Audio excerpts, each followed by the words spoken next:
The Five Gospels is a 550-page book containing translations of the Gospels of Matthew, Mark, Luke, and John. 550 pages of 4 people who we don't know what their last names were. Matthew who? Mark who? Luke who? And John who? Secondly, 82% of those 550 pages, 82%, they are not the words of Jesus Christ at all.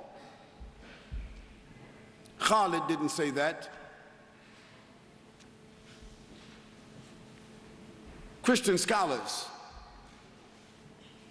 of 364 denominations, they said that 82% of the 550 pages of the Gospels, they are not the words of Jesus Christ at all. And the way they have determined that and showed that to you and I is that in the New Testament, they have done something called the Red Letter Bible.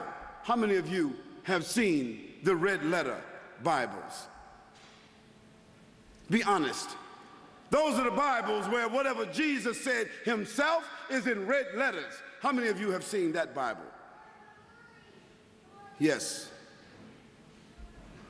And you will find for yourself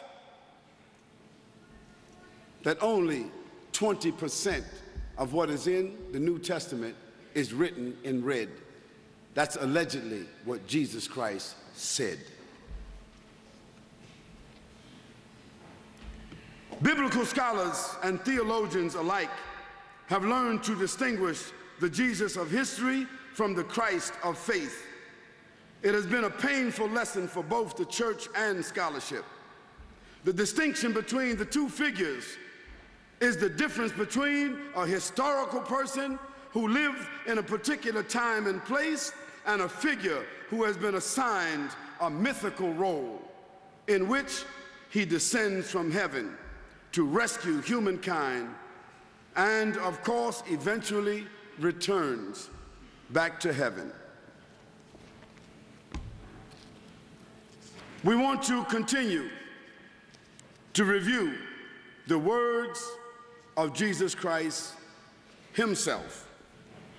Jesus Christ said, "And this is the life eternal, that they may know you, the only true God, and Jesus Christ, whom you have sent." John 17:3.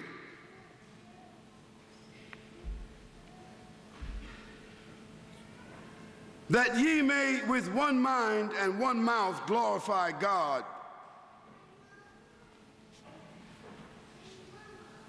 And Jesus Christ said in John 20:17 to a woman, "I ascend unto my Father and your Father, and to my God and your God." So by Jesus Christ's words, he's a prophet of Nazareth. He's a prophet of God. He's a man that eats and drinks. He's a man sent by God. He is the Son of Man. Man meaning human. He's the son of a woman, Mary, who was pure and untouched, chosen by God to have a son through phenomenal birth. Now we want to examine a totally different view of Jesus as taught and represented by St. Paul, the father of the modern church. In doing so, we will talk about the New Covenant, the New Testament, and what has inevitably become a new religion built around a new Christ and a new Jesus. Now let's make reference to Paul himself. By his own admission, Paul said that I was on my way, traveling on the road to Damascus. That's what Paul said. Now, when he was on that road traveling to Damascus, what was he doing? Paul said, I was on a mission to capture or to kill or trap Christians, because Paul, or at that time his name was Saul of Tarsus. Saul was a bounty hunter. And what was his hunt? What was his prey? It was Christians. Paul used to trap them, bind them, hold them, arrest them, and deliver them to the Romans to be jailed and killed for a price. Now, on one of those excursions, Paul said that he was on the road to Damascus, and he was riding on a horse along with some other people.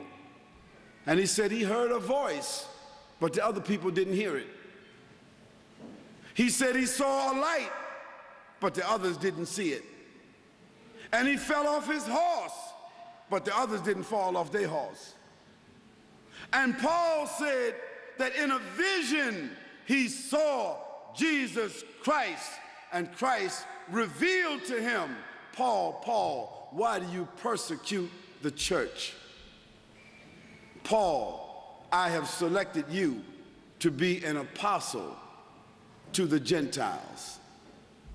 Now, that is the only time that Paul said he saw and talked to Christ. But those that was with him, they didn't see Christ. They didn't see the light, and they didn't hear the voice, and they didn't fall off their horses.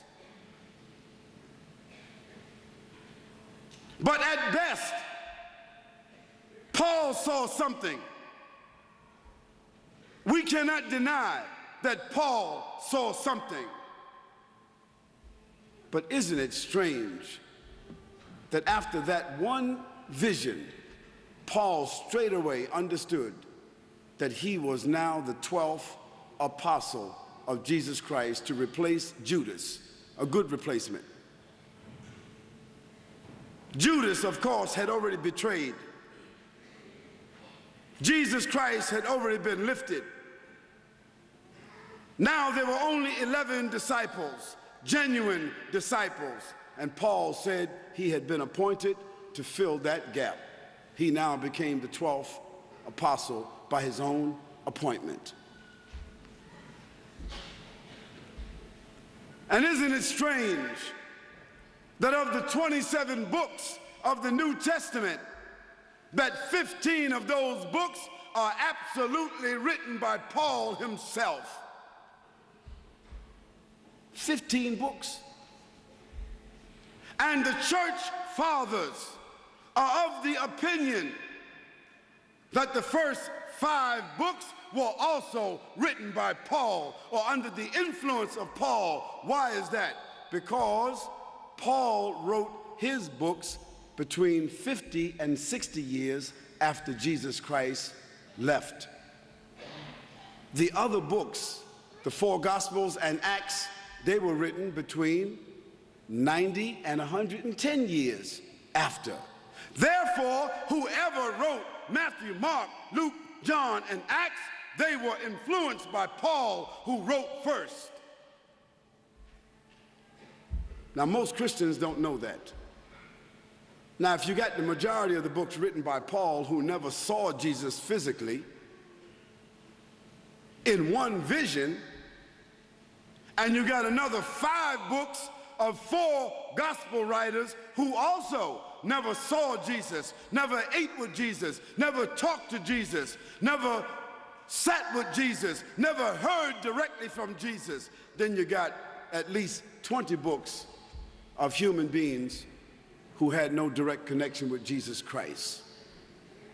And mind you, all of these books were written without the authorization without the assistance, without the witnessing, without the documentation, without the collaboration of the other 12 apostles who were living. Where were they living?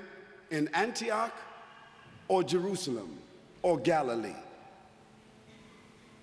One would ask, why didn't those 11 write? And why were they passed up? And why were they not collaborated with?